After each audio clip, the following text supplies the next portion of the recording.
Hey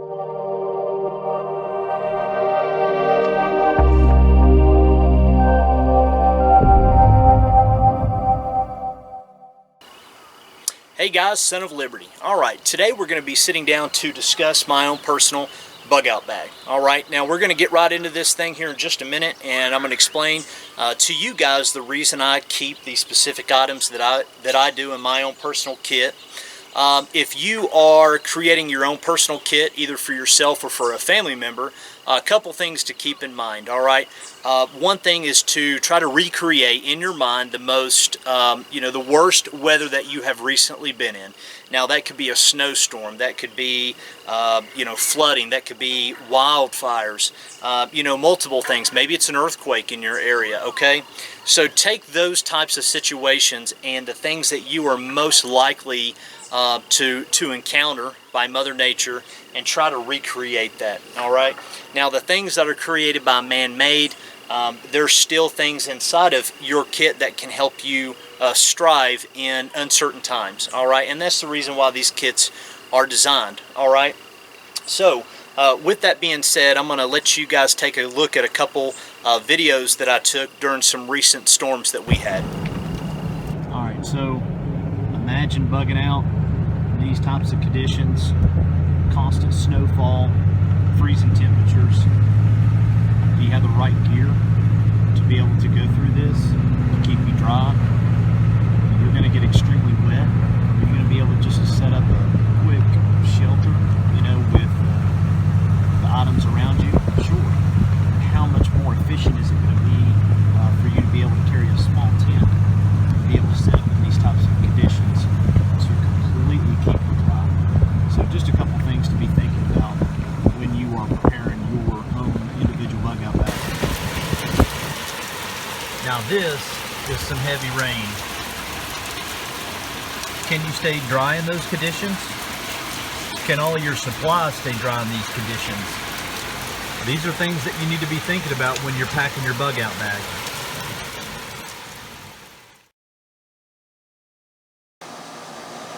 Alright, so the first thing we're going to talk about is clothing. Now, I pack my bag a little bit differently than probably most, and I do focus a lot on layering. Now, I spent a lot of time out on the trails previously, and so you need to understand how your body is going to react under a load of a pack, and covering distances, going through uneven terrain, things of that nature. And some of the best way that you can get that is to get out there and do that, okay, so that you know how much your body is going to sweat and things of that nature. So anyway, so I do focus a lot on layering. Now my bag is actually packed for the entire year, and there are things depending on the current conditions that I will completely toss to the side to be able to save weight, so that I'm not carrying additional ounces or pounds. So on the left, I've got a Generation 3 Gore-Tex multicam, top and bottom, and I have of course tested it out in complete downpours, and it has completely kept me dry. Now, I was fortunate enough to pick these up at a gun show, I believe for around about $50, which is, for that, is an absolute steal. Up at the top, I've got a pair of what you see is a pair of winter socks that have been Ranger rolled around a t-shirt, and a pair of boxers. Okay, so those are really, honestly, the pretty much the only change of clothes other than what I will have in a waterproof bag beside my bug out bag that I would change into, or what I'm going to be having on at that moment. Down below that, I have a beanie, or a military boonie, excuse me. To the right is a beanie, and down below that is a winter face mask. Winters can get very, very brutal here in Tennessee, and so that's important to have something like that to be able to protect my face.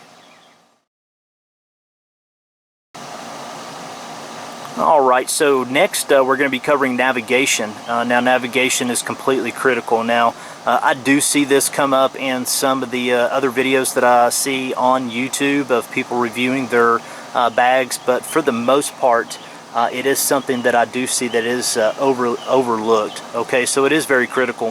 What you see in the middle is from my local outdoorsman store. is from the National Geographic. It is a waterproof map. You can ride on it. You don't have to worry about it getting wet. It's completely waterproofed, which is great, and it's very tear resistant. So it is a map of the local waterways, some of the national forest, as well as our lakes in our area. And to the far right is a map of the state of Tennessee and its major roadways. And to the far right is a local map of my local city and a lot of the smaller back roads, as well as some of the counties. So with that being said, I'm going to move on to lighting. Okay, so I have a handheld light, which is the E1L Outdoorsman from Surefire. Has two different settings and only runs off one 123 battery.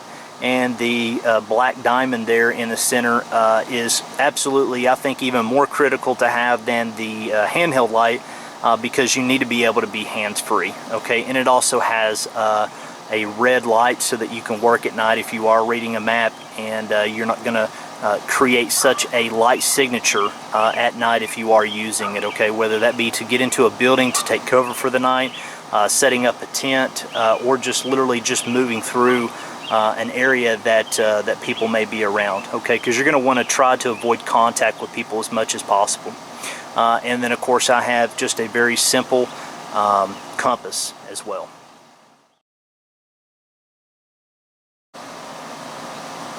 Alright, next topic we're going to cover is going to be food. Now, the way that I plan my food is to be very minimal. I am only going to allow myself one main food meal per day, because most of the time I'm going to be walking. I'm going to be moving towards my destination, if at all possible. So I plan to eat snacks throughout the day just to refuel myself and give myself a little bit of energy and pickup. But for the most part, again, I am only allowing myself one meal per day. Now you'll see the mountain house located on the left. That's technically for two people, so I could stretch that meal out. And of course the two meals to the right are going to be MREs. What you see in the far left hand corner is actually a plastic bag that I took from our cabinet, and I stuffed it full of even some MRE snacks, but some power bars, things of that nature, that are just going to be able to give me a lot of energy. Now, the item there in the middle is actually a small plastic container of honey. I picked that up when I was taking a handgun course in Kentucky, and they were selling that at a gas station. You know, it's honey. I never have to worry about it going bad, but it provides a lot of energy, and it's really good for you. And there's actually multiple uses for honey that you can use. So again, that is actually just part of my daily snacks. All right. So on the right is my Primus stove combined with my Jetboil container for fuel. Now I've actually done a completely separate review of my Primus stove, and I'll make sure to post a link down below in the description under the See More tab. On the far right hand corner is a plastic cup that actually is included in the stainless steel cookware system. Okay. It's got measuring lines on the inside of it, so great, especially if you're trying to conserve water while you're moving. You don't have to worry about maybe using too much water while you're cooking, boiling water, whatever the case may be. It's just, now they make some more expensive ones that are made out of titanium. However, that one was very reasonable, and that's one of the reasons I picked it up.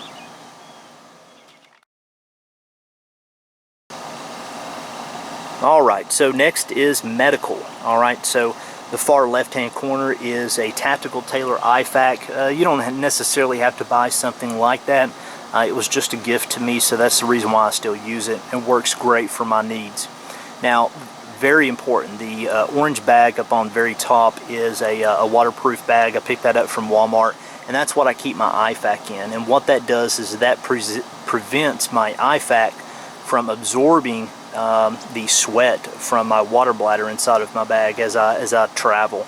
That's something I had to learn the hard way, and I'm actually waiting for some new chest seals to actually come in, because the last set that I had got completely soaking wet. So you'll also see in those two small bags up top, the one on the left is what I call the boo-boo kit, and that's just got some small just some small types of gauze, over-the-counter meds, Band-Aids, things of that nature. The one to the right, however, is going to contain some prescription medication as well as a suturing kit. To the left of the bottom left-hand corner of the orange bag, you'll see a instant cold compress for any type of swelling. You can also use that to treat if you overheat, okay, especially in the summer. And then to the right is a Mylar blanket that I can use that is mainly to treat shock. If a patient goes into shock, or if I can recognize those signs within myself from an injury, I can hopefully be able to treat myself for that condition. Now, to the right, just won't go into a whole lot of detail, but basically to the right you're going to see a lot of gauze, okay? Now that small bottle at the very, very top, that is a small bottle of betadine. It's a 2-ounce bottle. Down below you'll see that I have some North American Rescue shears, as well as a cat tourniquet, some Neosporin, an EpiPen, and to the very far right hand corner you'll see a nasal pharyngeal with some surgical lubrication. Now the one directly above that in the right hand corner, it's the green package, or the dark green package. That's actually an Israeli bandage, which works really, really great. But there is another type of it's a wound care product that works a lot better. It's called an Olus, and it is absolutely wonderful. Alright, so if you don't know what it is, I would highly recommend it. I've actually ordered a couple, and I actually keep it in my active shooter kit. So anyway, that's primarily what I keep. Again, this is just to make you, it's a very minimal treatment for medical wounds, but this right here will be plenty for anything, hopefully, that you should encounter within a 72-hour period.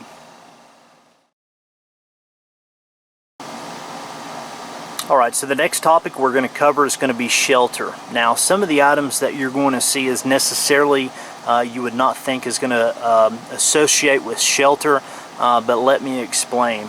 So in the very top right hand corner is the tent that I will use. Okay, it's the Ionosphere from Snug Pack. Now, it's a very expensive, very low profile, one man, almost like a bivy tent. Okay, I'll make sure to post a link to that particular bag down below. But that's what I personally use, okay? It is also made out of no-seam material, so if you're using a light from the inside, it will not create a light signature. And of course, it is OD green, so it's going to blend in with the wooded area very nicely.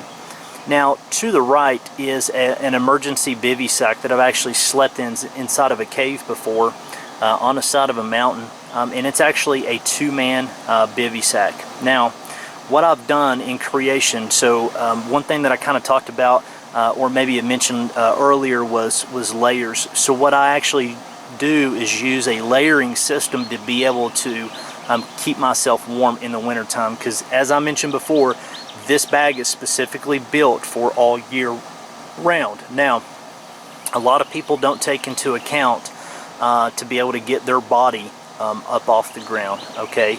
Alright, so what I have there in the middle, the maroon colored object there, is actually a inflatable bedroll, essentially, so air mattress. And what that is going to do is that's going to keep, especially in the wintertime, that's going to keep the cold ground from absorbing and sucking all the heat out of your body. And a lot of people die in the wintertime if they don't have the necessarily the equipment, or at least the knowledge, to be able to stay alive during those types of conditions. What happens is they fall asleep, their core body temperature even drops even further, and then the ground soaks what remaining heat that you have in your body, and people go essentially into a hypothermic shock and die in their sleep. So it's very crucial in the wintertime to be able to keep yourself elevated up off the ground. Alright, and so that's what that is for. Now, what I would do is, when I was setting up my shelter, I will actually take the bedroll or the air mattress and put that down, but I'm actually going to slide that inside of the 2-person emergency bivy. Alright, so I'm going to have an additional layer separating the ground, which is going to reflect that cold back down, and it's going to reflect my heat. It's going to keep the heat inside. Now I am using a Snug Pack jungle bag, very lightweight. It's going to work great in the summertime, but in combination with the tent, the air mattress combined with the emergency bivy inside of my tent, as well as I have the additional Mylar blanket inside of my medical bag, with a combination of all of those, that will be able to keep me completely functioning in the wintertime and keep me warm enough to where I will be able to at least get some sleep.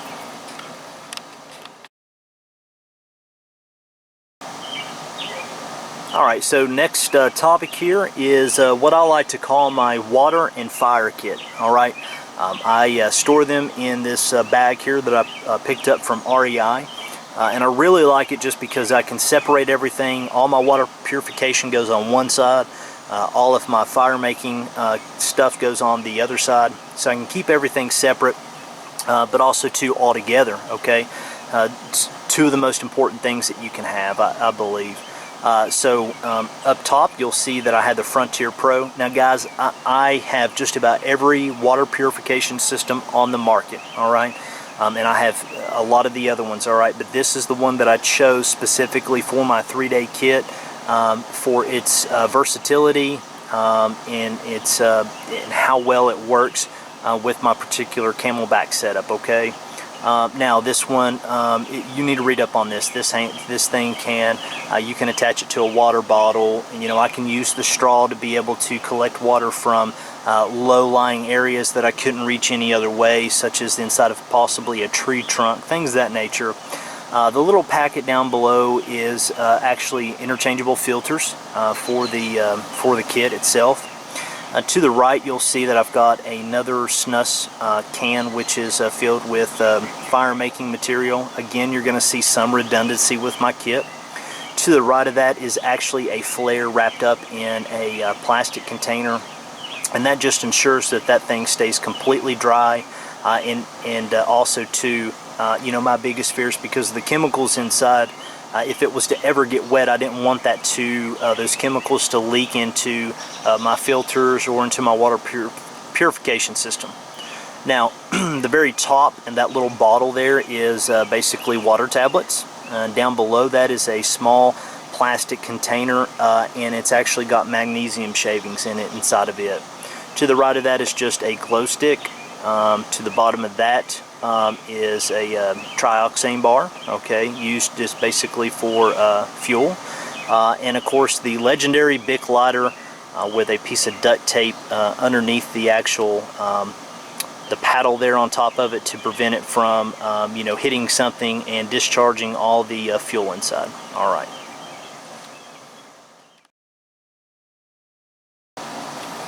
Alright, so survival and communications. Alright, let's go ahead and talk about comms here real quick. I carry a ham radio. Not only do I have one in my vehicle, but I also carry a small handheld one in actually my EDC bag. Okay, it's just a very small backpack.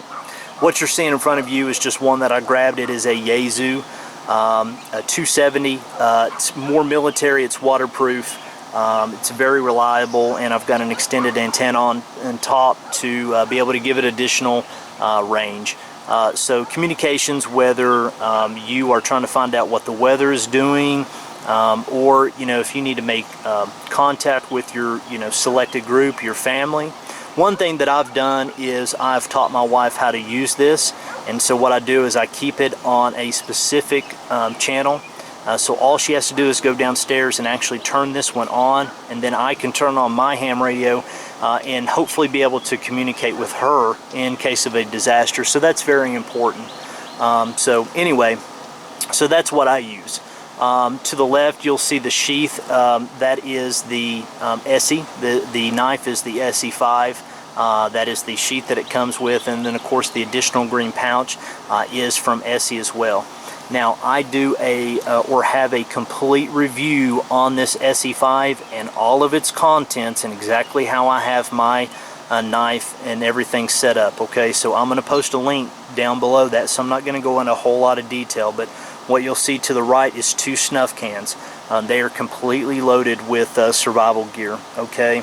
And the snuff cans are really great because they actually have a small seal on the inside, so they are somewhat water resistant, all right?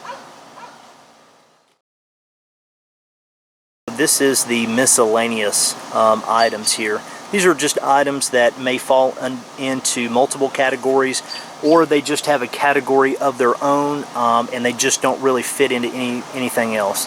So the far left hand corner there, you're going to see a plastic bag. That's actually a waterproof bag. And what I've done there is I've taken, photocopied in color, my driver's license, social security number, a copy of my handgun permit, things of that nature. I also have a picture of my family in there as well.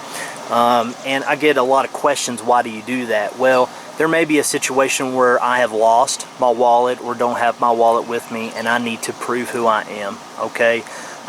You could probably take a situation like Katrina, for example, especially if you have, maybe you're a police officer, okay, or maybe you're an EMT and you need to show those credentials to local law enforcement agencies. How do you prove who you are and what you can do without proof and identification? So with that, they may be able to pull you out and use you as a resource, which then of course can benefit you. All right, so also too, picture of my family. That way, if I am working with local authorities or rescue teams, let's take a tornado out in Midwest, for example. You know, you've got people that are looking for their family members for days. So with some kind of identification to show those local authorities or teams who you're looking for, that can be very beneficial in a situation like that. To the right is just a handkerchief. Million and one uses for those, and I'll post a link down below of general uses for the handkerchief. To the right of that, you're going to see a small white packet. That is actually gun oil. Now, I put that in there so that I can use that to either service my own weapon at the time, depending on the conditions, or my utility tool that's located right above that. That's a Gerber utility tool or multi-tool. Now, to the far, down there on the bottom, the container to the right of the gun oil is just some wipes, as well as some hand warmers. And a couple other miscellaneous items. Now, to the far right hand corner is a black bag that contains basically a human chamois. It's designed, of course, to absorb massive amounts of water, and you can use that to actually gather moisture from your tent first thing in the morning. If you've been camping, you'll notice sometimes, especially when the condensation is very high, the moisture levels are very high. You can take that and absorb that water if you need to, okay? And on the back of that, there's a separate pocket that I keep all of my, my toothbrush, toothpaste, deodorant, things of that nature. Again, that is just a simple hygiene kit, but again, my kit is not specifically built for the end of the world, so to speak. It is designed to be able to help me in a situation to where I've had to use the deodorant before, for a unexpected overnight stay, okay? So things of that nature. Now, going up to the top, far left-hand corner is about 100 foot of paracord, all right? To the right of that is probably the most overly looked item in bags that I do not see, which is sunscreen. It doesn't matter if it's the middle of the summer or winter, you can be extremely burnt and have blisters and put yourself in a very dire situation that was not there before, just by simply not having it. To the right of that is a Right in the Rain pad, secured with duct tape there, and a Sharpie. Now, to the right of that, on the very top, is two 123 batteries that are in self-contained bags that I keep just for spares for my handheld light. Below that is my toilet paper, and what I've done is I've actually removed the cardboard center from that so it would collapse easier when I vacuum sealed it. Once I had it sealed, I took Gorilla Tape and I taped the entire back of it. It makes it gives it more, makes the back side of it more rigid, but I can use that tape for multiple reasons, as a patch for clothes, a patch for my tent, my mattress, whatever. To the right of that, of course, is a spork. which is actually titanium, and so that pretty much covers all just my miscellaneous items. Alright guys, that is a wrap on this review of my own personal bug out bag. I really do hope that you guys were able to pick up on a few things that you may find beneficial or useful in your own personal bag, or maybe even somebody else's. A few things guys, again, if you are new to this, your mind is your greatest survival weapon, okay, or tool. And as you gain knowledge and grow, so to speak, so should your personal bug out bag. I know that I've probably changed mine 100 times, okay, and that's okay.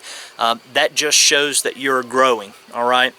So the items that you're going to keep in your bag, make sure that you know how to use those, okay? So if it's brand new, make sure you go out, make sure you test it, make sure you set up your tent, you know how to do it efficiently, because you may need to do it at night. You may need to do it at night without the light because you're trying to keep a low signature, okay? So those are things to keep in mind. If you did like this video, please help me out by clicking the like and the share button. And as always, guys, if you guys have any questions or comments, please leave those down below, and I will get back to you as soon as possible. I'm also going to post a link down below to my own Instagram account that I just created, so that way you guys can follow me in between videos. And so anyway, until next time, guys, thanks for watching. Stay safe.